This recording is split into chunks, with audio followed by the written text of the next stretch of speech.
Hello दोस्तों, आज हम आपको बताएंगे द शील्ड के बारे में 3 बड़ी बातें जो शायद ही आपको पता नहीं होंगी। द शील्ड डब्ल्यूडब्ल्यूई के सबसे बड़े ग्रुप में से एक रहा है। डब्ल्यूडब्ल्यूई ने 2012 में इस फैक्शन को मेन रोस्टर पर बुलाया था और जल्द ही वो बतौर टैग टीम बढ़िया काम करने लगे थे। इसके अलावा उन्होंने एक बड़ी अनडिफीटेड स्ट्रीक भी बनाई थी और लंबे समय तक इसे तोड़ना मुश्किल हो गया था। द शील्ड के तीनों सदस्य कुछ सालों बाद अलग हो गए थे और यहाँ से डब्ल्यूडब्ल्यूई को 3 टॉप सिंगल स्टार मिले थे। Roman Reigns, Seth Rollins, dean Ambrose the shield का हिस्सा रहे थे और बाद में ये तीनों सुपरस्टार सिंगल स्टार के रूप में बढ़िया काम करने लगे थे। द शील्ड की डब्ल्यूडब्ल्यूई के इतिहास के कुछ बड़े फैक्शन में से एक माना जाता है, लेकिन इस टीम के बारे में कुछ बातें हैं जिनसे शायद लोग परिचित नहीं होंगे, इसलिए हम बात करने वाले हैं द शील्ड से जुड़ी 3 बातों के बारे में जिनके बारे में बहुत कम जानते हैं लोग। बात करते हैं पहले नंबर पर पूर्व WWE champion Roman Reigns group का हिस्सा नहीं रहने वाले थे। इस ग्रुप में रोमन रेंस इस समय डब्ल्यूडब्ल्यूई के मुख्य टॉप स्टार हैं। अपने डब्ल्यूडब्ल्यूई करियर की शुरुआत 2012 में द शील्ड के साथ की थी और यहाँ से उनके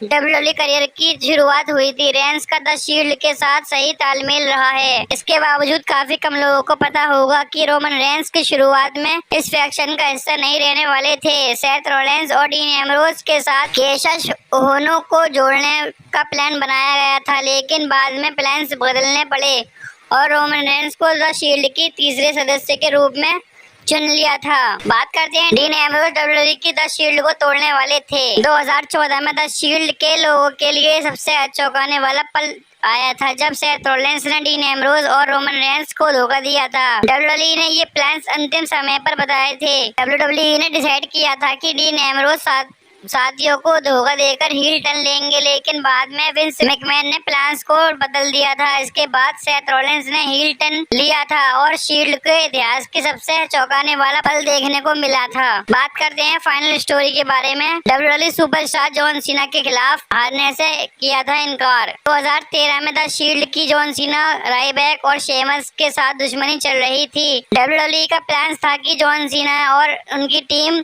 द शील्ड को हरा देगी, लेकिन शील्ड को ये चीज पसंद नहीं आई थी। सेथ रॉलिंस, डीन एम्ब्रोज और रोमन रेंस ने विंस मैकमैन से मुलाकात की और बताया है कि वो जॉन सीना के हाथों हारना नहीं चाहते हैं। विंस मैकमैन को उनकी बात सही लगी और डब्ल्यूडब्ल्यूई ने प्लान्स में बदलाव किया। इसके बाद द शील्ड ने जॉन सीना को और उनकी टीम को हरा दिया था। अगर आपको हमारी वीडियो पसंद आई तो लाइक और शेयर सब्सक्राइब कर लें।